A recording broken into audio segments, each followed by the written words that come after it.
I have been in Abington, I believe I'm starting my 15th year, which is pretty crazy. Could be my 14th, but I was a middle school principal for 3 years, and the rest I've been the assistant superintendent for business, finance, and operations. And since Dr. Thomas is leaving, we, as she mentioned, reorganized. And so now I'm the assistant superintendent and have taken over some other responsibilities. But one of the responsibilities that we as a team have is to talk about probably the saddest state of affairs for education today, and that is what to do in a critical incident in your school. And again, I just want to say, this is absolutely not what I want to be talking about on the first day of school for new teachers. We should be talking about all the exciting things that happen in our classrooms and the innovations that you're going to bring with you to your students. But with the state of affairs, we do need to talk about what we'll do in our schools if there is a critical incident. Last year, the Abington Public Schools adopted the ALICE model for training and response to a critical incident. ALICE Training Institute is a national organization that has been recommended and sponsored by many other organizations, health and safety organizations in this country. So it is something that you see out there that other people and other organizations are using. It's a response that is not just for school settings, it's actually a response for you to use in your life. And that's what we're teaching our students as well, is it's a response that's not just about schools. ALICE stands for Alert, Lockdown, Inform, Counter, and Evacuate. And we'll be talking about each of those and how they how they play out in the school and how they may play out in other settings as well. This is a program that gives you ideas and choices to use. It is not prescriptive. It gives you options. In the way that we rolled this out to our staff and students this spring was we had this PowerPoint with our staff. We did a morning training with our staff, or an afternoon training with our staff, and then we rolled it out to our students, and that looked very different depending on what grade level you were in, and we will continue with those trainings this fall. So after today, you'll be more or less caught up with the rest of the staff. It's still new, it's still something that we're building on. So the ALICE Institute has developed this program that is both they call it blended learning. It's e-learning, it's classroom instruction, and then it's scenarios. So after today, once you get your email and you're able to log on to your email, one of the emails that's going to be waiting for you is from the ALICE Training Institute, and you'll log into that. You'll get a username and a password, and you'll log into that, and there is an online course that you will complete. Once you've completed it, you do not need to print out the certificate, but you need to click all the way through the end of the presentation, and then I actually get an email that says you completed it. So, and then that will go in your file. And it's something that there'll be other online trainings through ALICE. Yes, you've already done it. Yep, you're good. I'm going to skip over these. It talks about why blending learning is important, and we are educators and know that. So, I've been calling this a violent critical incident. A critical incident is defined as any event at any location where a person or persons attempts to harm innocent people by any means, regardless of their motivation. So it's not just an active shooter, it's not just a hostage taker, it's any person who's trying to do harm. And some of these I just need to read because that's what they are. So survival is always based on one of two outcomes. The event is taken back under control, or people remove themselves from the dangerous area and get to a safe area. In ALICE, we'll teach how, when, and why to do both of those things. So this is disturbing. We're going to watch a video, and this is a disturbing video. It is of a shooter. It's in Fort Lauderdale. It's in Fort Lauderdale Airport. It was just a few years ago, and you'll see We'll show it twice, but you'll see the shooter coming in from this side, and you'll see the response of the people in the airport.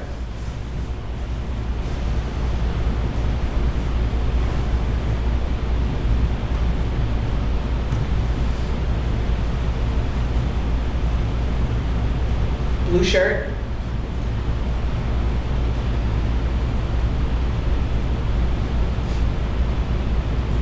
And the response of the patrons in the airport. And it's disturbing because we're looking at this, I think I'll tell you why I think it's disturbing, is we're looking at this video and we're saying people are hiding behind a luggage rack. Like, that doesn't protect them. And part of what we're gonna be learning about in Alice training is what were the other options for those people besides trying to duck behind a luggage rack or hitting the deck, which are those responses that are all our lives. Those were our responses. We hide in the corner, we duck under a desk. And we're gonna watch that again, and I want you to look at where the shooter was and where those people may have been able to get to a safer place. And if you mostly pay attention to these people around here. Here's the shooter, there's people behind him. He's facing forward, and those people, unfortunately, their natural reaction is to duck and hide where they're not hiding. So in the rest of this training, we're going to be talking about other ways that we can respond. Okay? There are a few other videos that will be up on our network that you may want to watch. They're also disturbing, but they're all videos of incidences that have happened over the last few years in different settings. And we need to change the way that we respond and that we think about critical incidences. So like I talked about before, Alice is a model. It's a proactive approach to these kind of emergencies. It provides options beyond the traditional lockdown, it's a progression. Lockdown is what we have done, and it's time to do other things now. It assumes every event is not the same. Alice is not sequential. You don't go in order necessarily of your response. It increases the odds of survival, and it's research-based. So what does it mean that it's not sequential? It means that the ALICE stands for alert, lockdown, inform, counter, evacuate. It doesn't mean that you have to do evacuate last or alert first. It means that you're going to go in the order or the response that's appropriate for the incident. Mr. Beckhouse? My turn. Okay, so as Felicia said, this is not sequential. So we're going to go through them sequentially. And generally, alert is probably the first thing that's going to happen if there is an event. But the other items that happen in this continuum could happen really in any order. Okay, so alert. If someone were to enter a building, okay, one of the things that happened in the past might be someone would get on the PA and say, George Washington has entered the lobby. That's not going to happen anymore, okay? For now on. George Washington's not going to happen. No, oh, okay. The George Washington has entered the building is not going to happen. It'll be, there's someone with a black sweatshirt in the middle school office. Like the announcements or the information that is provided needs to be specific and needs to be very descriptive. Because, for example, in this very large building, if someone happens to come into the middle school trying to do harm, the people in the high school need to know that because they need to know that they can get out, okay? So that's one of the biggest things that alert, I'd like to make sure everyone knows about alert. There's not a secret anymore. There's no codes, it's not code red, it's not any of that. It's exactly what's happening so that everyone can make informed decisions on what they should do for themselves and maybe for the students that they're with at that time. Okay? Other things to mention is that, you might not hear an announcement You might hear gunfire. You might hear somebody screaming. At that point, you need to sort of figure out what the best options for you are. Is somebody screaming right outside your room? Do you hear something that sounds like gunshots far down the other end of the hallway? All right, so those alerts could be announcements, but they could also be just sensory input that you're getting from wherever in the building that you might be. Okay? We're working on some text notification systems, and then in this building, we have panic buttons in this building. They're located in each office. So if somebody did try and enter the building and someone in the office saw it, they can hit the panic button, which alerts the police.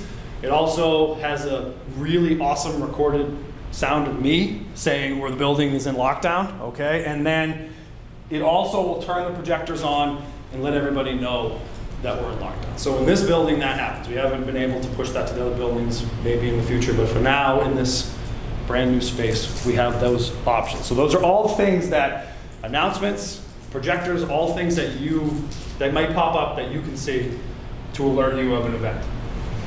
All right, as I kind of covered, could be anything. You could hear it. I could run by your room and I could say, everyone get out. There's somebody in the high school side and you're on the middle school side. All of these things could be alerts that you receive. All right, Can I just add something? Yep. Sorry. The other thing is no longer will we be if any drill is happening, fire drill, lockdown drill, evacuation drill, it will be announced prior to it happening. So if you hear a fire alarm and you didn't know that there was going to be a fire drill that day, then it's a fire alarm. If you hear a lockdown announcement, it's a lockdown announcement if it was not announced.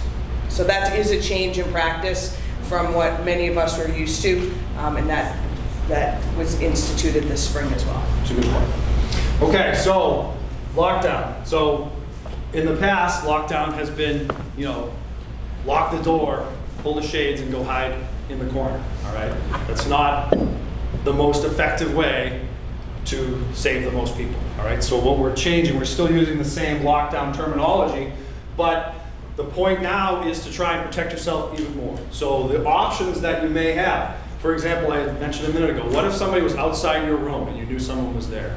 Or someone was right down the hallway and you knew you couldn't evacuate? Well, maybe locking down your room and barricading your door is the best option for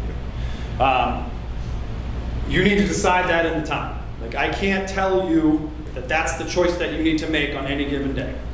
I will tell you that if that's the choice that you make and things go south, you're not held liable for those things. You need to make the decision that you think is going to have the best impact for you and the students at that time. Okay? I can't tell you, Felicia can't tell you, no one can tell you what to do if something like this happens, unfortunately, because every event is so different.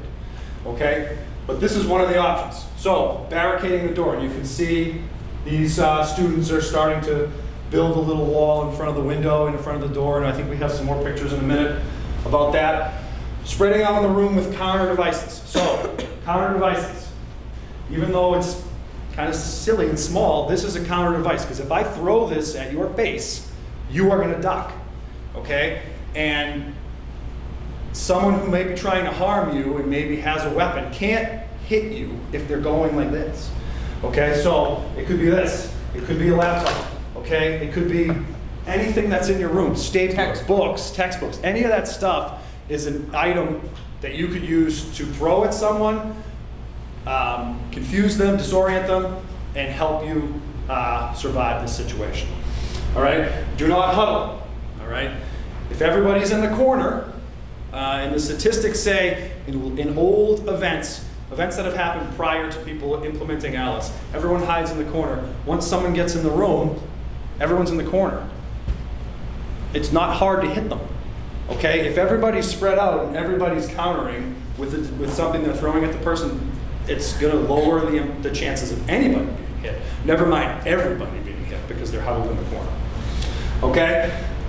Alternate escape route. Let's say you've barricaded your door, but now you want to get out, obviously. If you have a window, all right, maybe you have to break the window, and that's how you can get out. It might come up in a little while later, but these are called stay bags.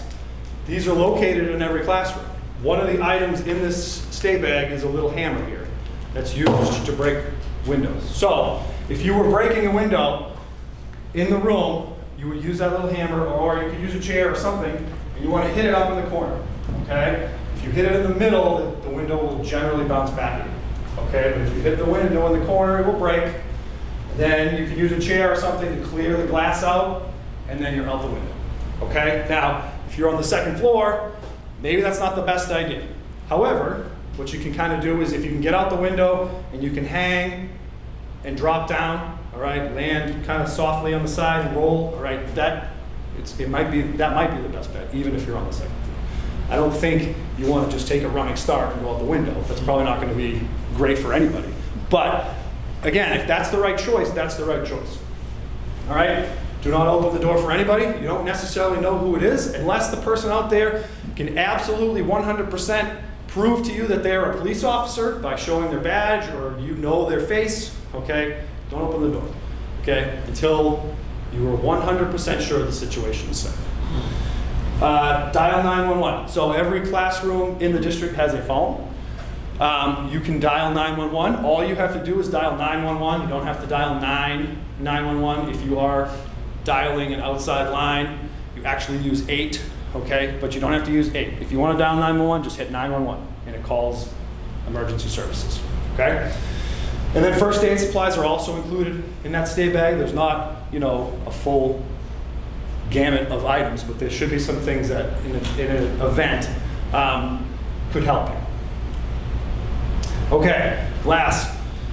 It's kind of a tough subject, but the reality is there's a bunch of glass in this building, there's a bunch of glass in the other building. No one wants to go to school in a bunker, right? So these school buildings, especially new ones, are beautiful.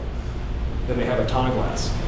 It is totally cost prohibitive to build a building with bulletproof glass, okay? So the reality is, if we're in this room and someone comes in, we can see them, they can see us, all right? We need to decide what our best options are.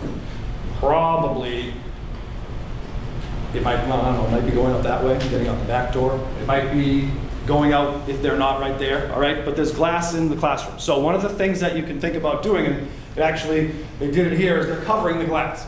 Right, so if you're building a barricade in your room, you can cover the glass. You can even just cover it with paper. It's not allowing the person outside to see that there are people in the room. The reality is, if the person who's coming into the building wants to hurt somebody, they're trying to find the easiest path to do that. All right, so if they can't see anybody in there, or they're banging on the door and they can't open it, they're gonna move to the next one, generally. That's the statistics, is that I'm going to hit this room and I'm going to go to the next one as quick as I can.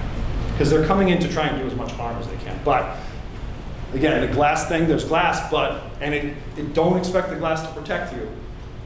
So keep that in your mind as if you're thinking about ever building a barricade and covering that up so people can't see. Okay, these are a couple examples of barricades that were actually built in the middle school. So you can see they moved the teacher desk over here. They've stacked some things above it. They've covered the window as best they can. And so from there, you're spreading around the room. Now, you don't want to be standing here, so that they can see in the window. But if I'm over in this area, hiding with something in my hand in case someone gets in, that's a good spot to be. Okay? That's a good picture of a barricade. This is something else here. There's a piece of rope in your stay bag. This is tied off here so that as they pull the door, even if they defeat the lock, there's something holding them from getting the door open, okay? So there's rope in there. There are generally power cables with your computers and things like that. All those things like that you can tie into a knot might be something that you can use in this situation. Okay, there's this hinge on the top of the door, which might be hard to see if you're over here. If you can wrap something around that, it stops the door from opening as well. Okay, so those are all options of things that you can do with the door. Tying them up, obviously locking it, and blocking and helping to stop someone from getting in. Okay. Pretty simple stuff. Lock the door, cover the windows, tie down the door, all the things that I've talked about right now. Move out of the doorway. You don't want to have a ton of noise in the room alerting that person to your presence. Okay? Don't open the door. And gather items to defend yourself. So you want to put yourself in a position, again, if this was a standard classroom and this was barricaded, This is a decent position to be protected from that person in a classroom, not necessarily here, but also if I have something to get them as they come in. All right?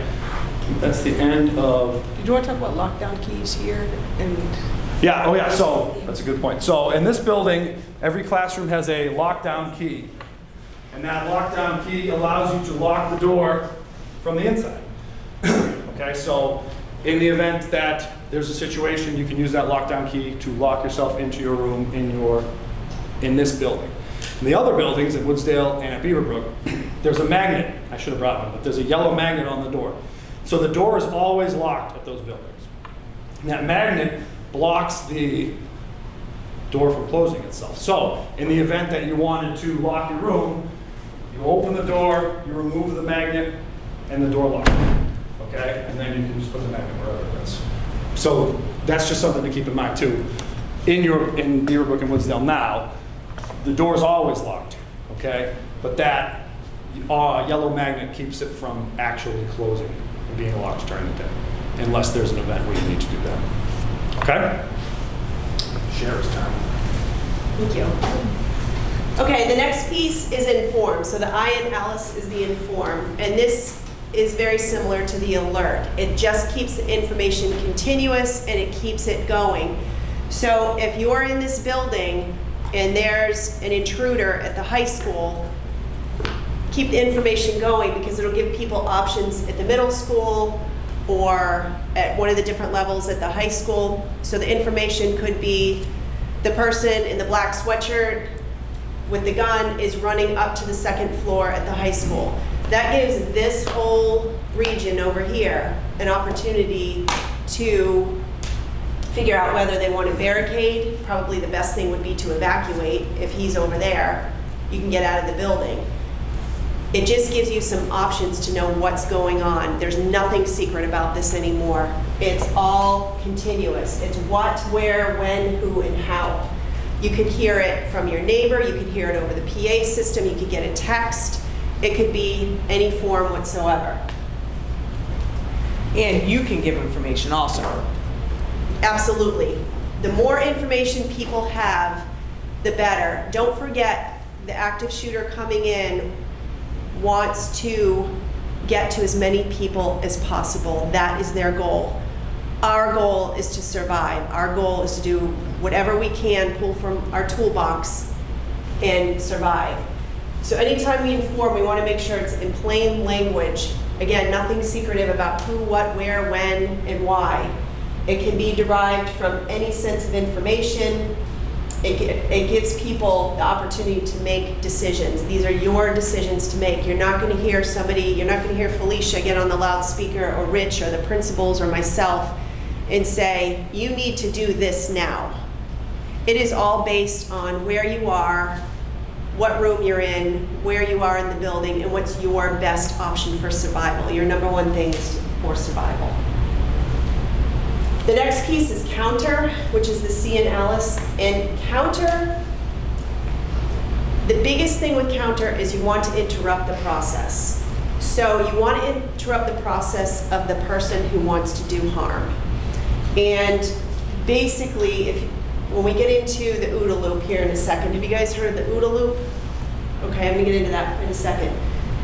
So the person that wants to do harm, and for example, this person with a gun, they need to go through certain steps in order to make that happen, certain decision-making steps. They have to get their target in view, they have to see it, do their sight alignment, get their finger on the trigger, they have to stand a particular way, and then they go ahead and make that decision. So, OODA loop, and Rich touched on this a little bit too. You want to counter, you want to interrupt that decision-making process. I don't care if you take a lifesaver over here.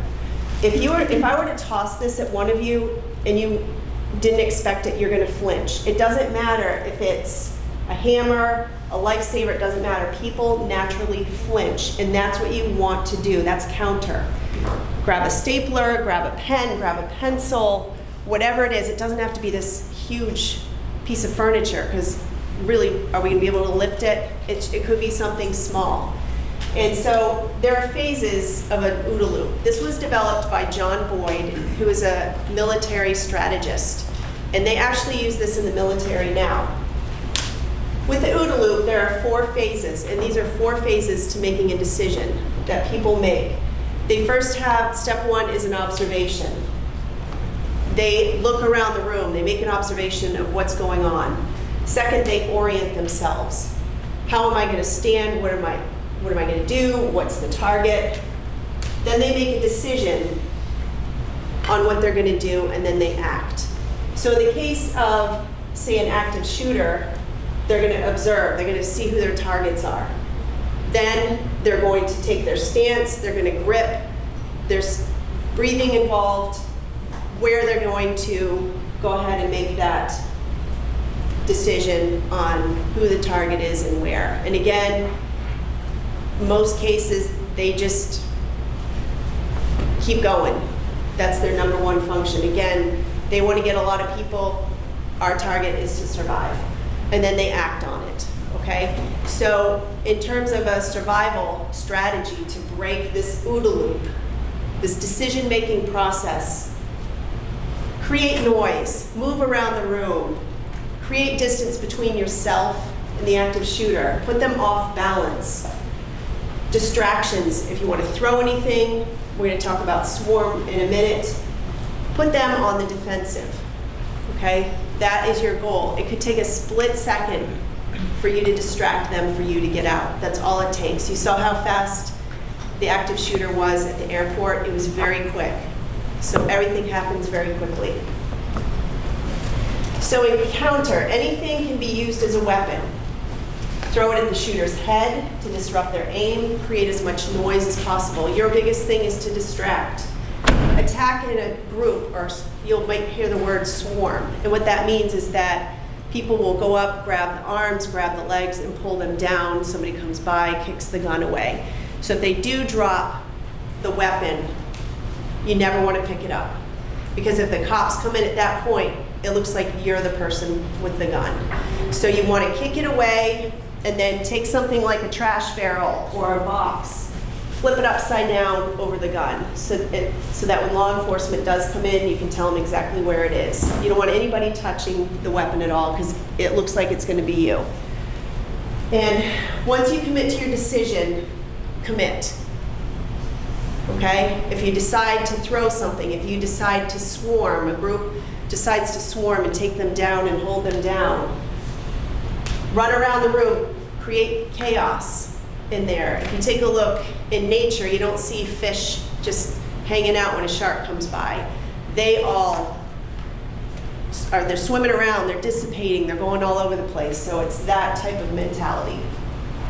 If you have control of the shooter, call 911 and give, again, police all the information that you can: who, what, when, where, why, what room you're in, what the situation is. Communication is huge. I think in the past we kind of hid it a little bit so that person didn't know where we were, but now it's all about communication.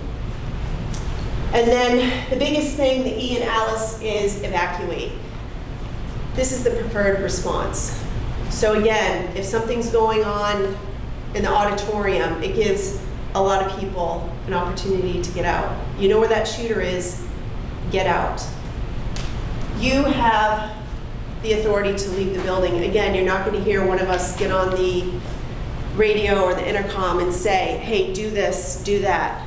It's your decision for your survival and your kid's survival. What's the best decision? Don't worry about your stuff. Don't worry about grabbing wallets, keys, purses. Don't get in your vehicle, because what's going to happen is that you know that communication now, texting, calling, kids are going to be on the phone, teachers are going to be on the phone.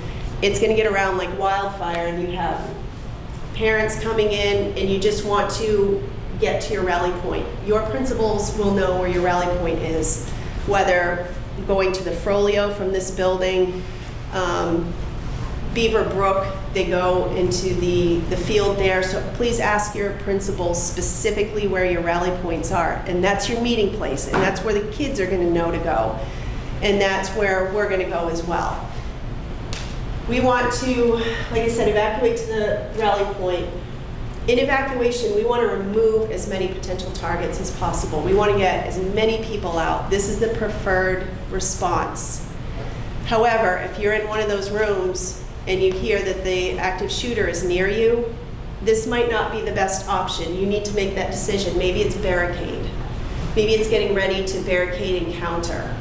So this is a toolbox for you to use based on your location and what's going on. All right.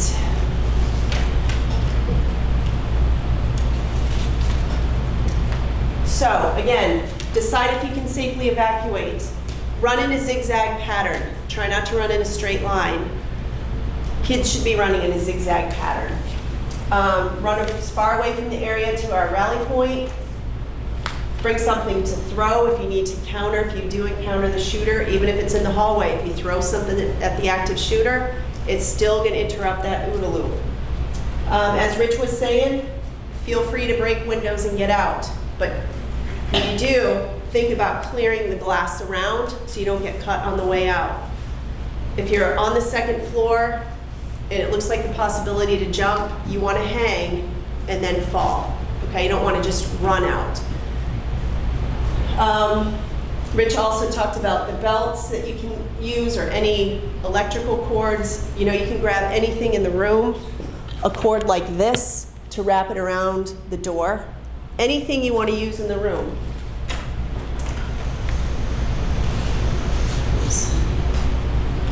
Let me give you an example here.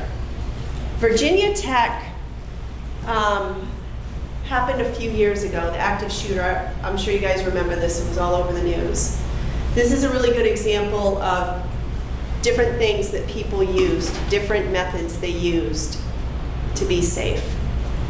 So if we take a look, it occurred on the second floor at Virginia Tech. We had both passive lockdown situations that people used, and then we had proactive situations.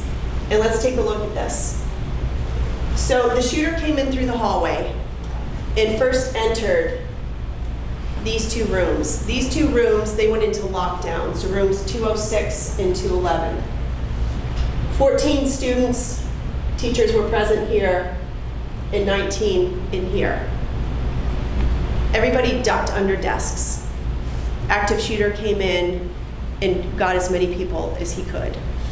He then ran out, left the room, tried to get into room 204. Remember, their goal is to get as many people as possible. 19 students present. Only 2 were killed, 3 were wounded. What was different between the lockdown rooms versus this room is that the professor rolled in front of the door because it opened in. He rolled in front of the door, used his body as a blockade against that door. So he barricaded himself against the door. The gunman broke the window, shot him, 1 other student, while the students were jumping out the window. But most of them got out because they evacuated. They did 2 things, they barricaded and they evacuated. Then ran into room 207, where they went into lockdown. He ended up killing a few people, went out of the room, tried to get into here. These people were very well aware. They could hear the gunfire, they could hear the screaming. They immediately barricaded because they probably felt that they probably couldn't run out one of the hallway doors, so they chose to barricade. 0 killed, 0 wounded. The shooter then went back and tried to get into this room, but they ended up barricading, so he couldn't get in anymore. He then went back into this room where they were in lockdown, and he ended up killing more people. So you need to decide, this is your decision for your survival, what you want to do and what your scenario is, okay? A lot of analysis has gone into this. There's been a lot of research. If you want to know more about it or where some of this information comes from, our U.S. Department of Homeland Security is involved. Police chiefs, national police chiefs So there's a lot of information out there, and you'll get this information too if you haven't done the e-learning yet. If you do, you'll get this, but you can also go to their website, the Alice Training. And what you're going to learn about the e-learning, somebody already took it, right? A couple of people already took it, okay. And then what we're doing now is the presentation, but we're also going to have drills. And I believe, as Felicia was saying, they will always be announced. Everything's going to be announced going forward. Because you need to know that it's a drill and not a real scenario. If it's a real scenario, there will not be a drill. It's a real scenario, so we'll always announce those. If you need additional resources, alicetraining.com, which you'll have. They have stuff on Twitter, Facebook, etc. And I just want to leave you with this one quote I think I have here. Theodore Roosevelt, if you don't know what to do, if you can't make that decision on what you want to do, Theodore Roosevelt had a quote, and he said, "The best decision is the right decision. A wrong decision is the second best thing. No decision is the wrong decision." Yes? We just went through this in Florida. I'm sure you guys heard in Broward. We had a shooting in an adjacent school. And after that, they brought up the point that somebody pulled a fire alarm. That was, So the instinct for some of the people was to run and evacuate, but the shooter was the one who pulled it. So that's a great question. In case not everyone heard, I think it's worth repeating, and that is our reaction and what we've been taught since the 50s, I think, has been when there's a fire alarm, you evacuate, period. Everyone lines up, you take your attendance book, and you walk out. Part of what Alice is talking about is having that situational awareness. You hear a fire alarm go off. If you also hear gunshots, or you also hear people screaming, or you also see a ruckus in the hallway, you need to make a decision around that. And that's for any of these scenarios. When you hear screaming in the hallway, if there's a fight, you hear yelling in the hallway, you look out first, and then you would go out. So it's the same thing in this situation. Great question. Great question. When all the administrators in Abington went through the instructor training for Alice in January and February, and one of the pieces of data that they talked about that really hit home with me and actually made me really buy into this was the most highly trained police officers we have in the United States are the New York City police officers. In an active shooting situation, they have an 18% hit rate.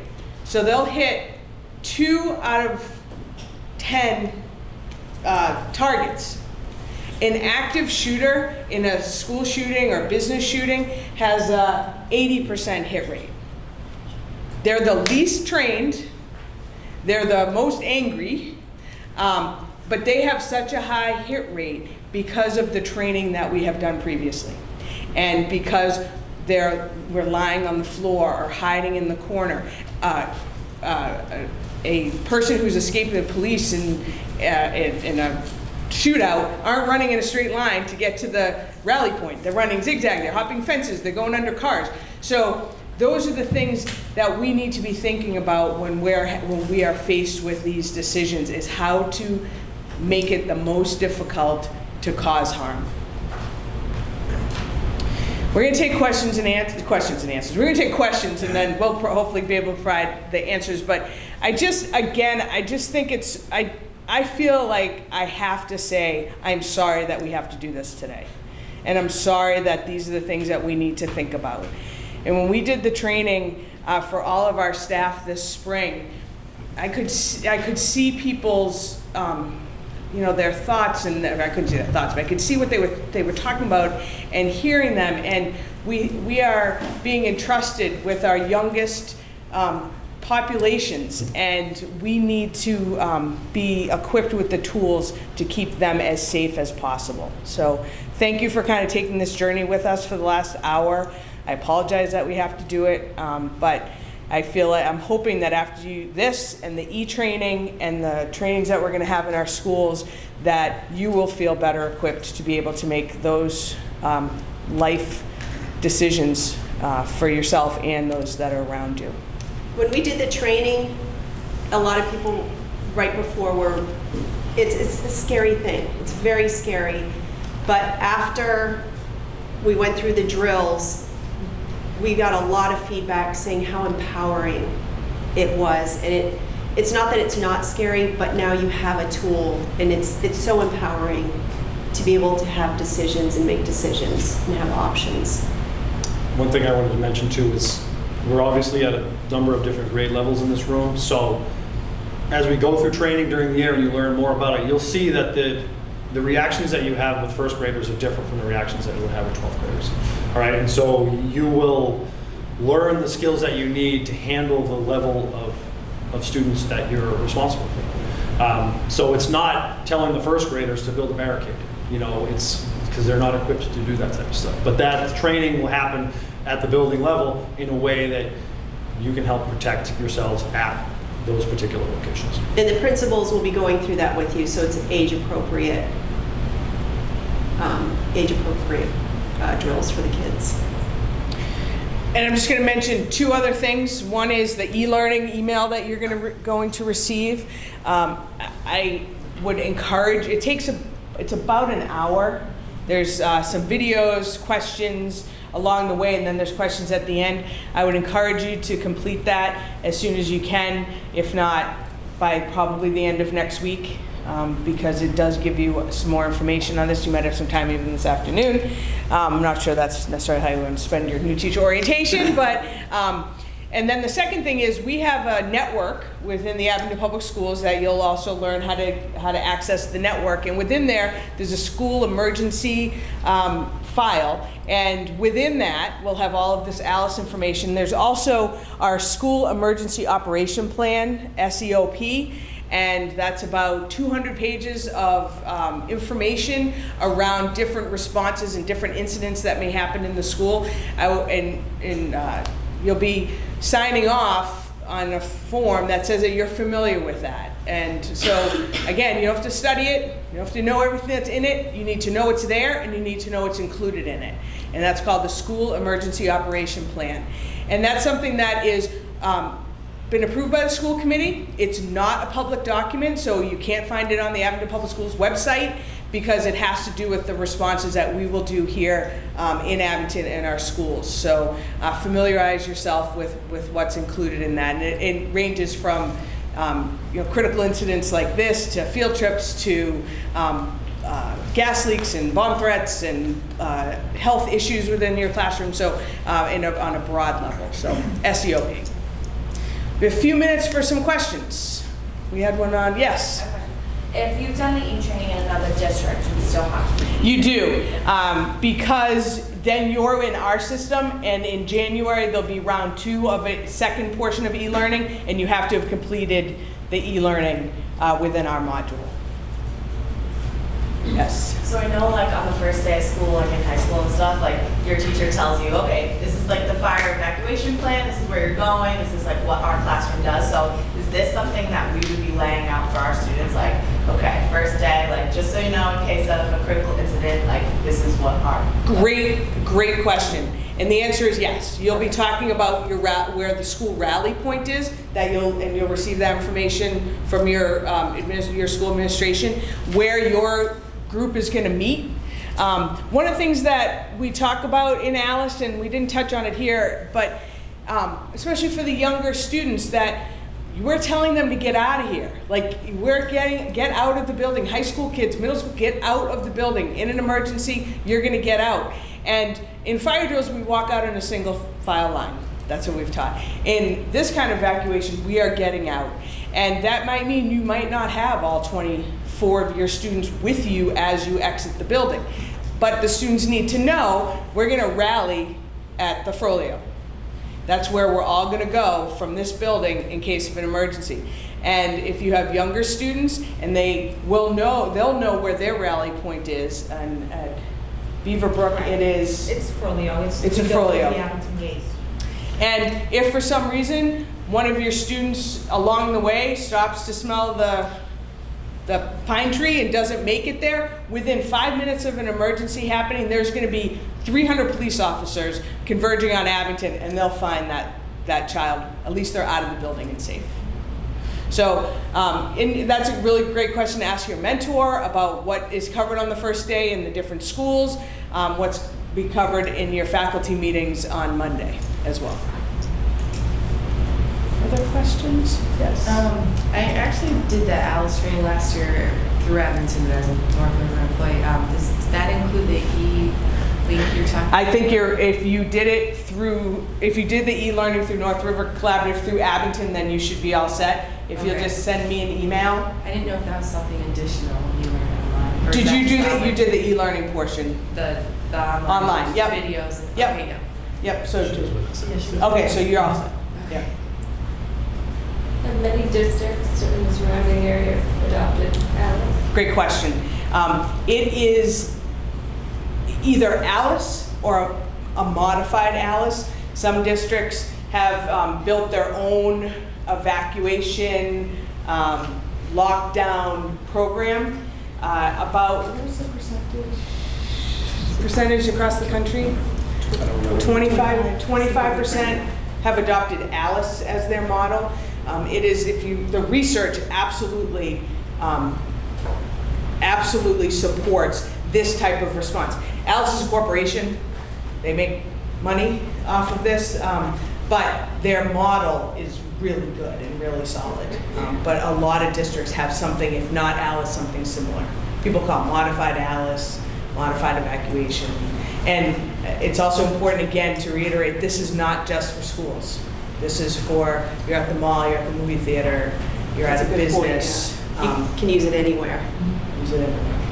It's And- changing your response. The Abington Police Department, they have been so great in partnering with us and rolling this out and helping with the training and going through the scenarios. So we formed a really good partnership with them. So they know the buildings, they know the evacuation plan. Like, we pulled all this together with them. And we, as the town of Abington, are lucky enough to have a partnership with the police department and have 2 school resource officers assigned to our schools. So we have Officer Eamon Beach and Officer Anton Lynch. And they are assigned to our schools. They are with us Monday through Friday. You'll see them at pickup and drop off and pickup and lunches across the district. And they have built a really nice rapport with our students and our staff and our families. So you'll see them, and you'll also see other police officers who have come in and are making themselves more and more familiar with our buildings and our operations, and thank you for mentioning that. Other questions? All right, I have the quote here because I have to get it right. It's just really powerful. It was close. You guys got the idea, but I have to get this right. This was Theodore Roosevelt. In any moment of decision, the best thing you can do is the right thing. The next best thing is the wrong thing. And the worst thing you can do is nothing. So make a decision. Use your toolbox, make a decision. Thank you. Have a great year. And if I'll be around in the schools, please say hello and welcome. And if there's anything that I can do to help, shoot me an email, give me a call, and have the best opening and a great school year. Thank you. So we're gonna do, after that, we're gonna do something fun now. And I'm gonna turn it over to the committee because we got a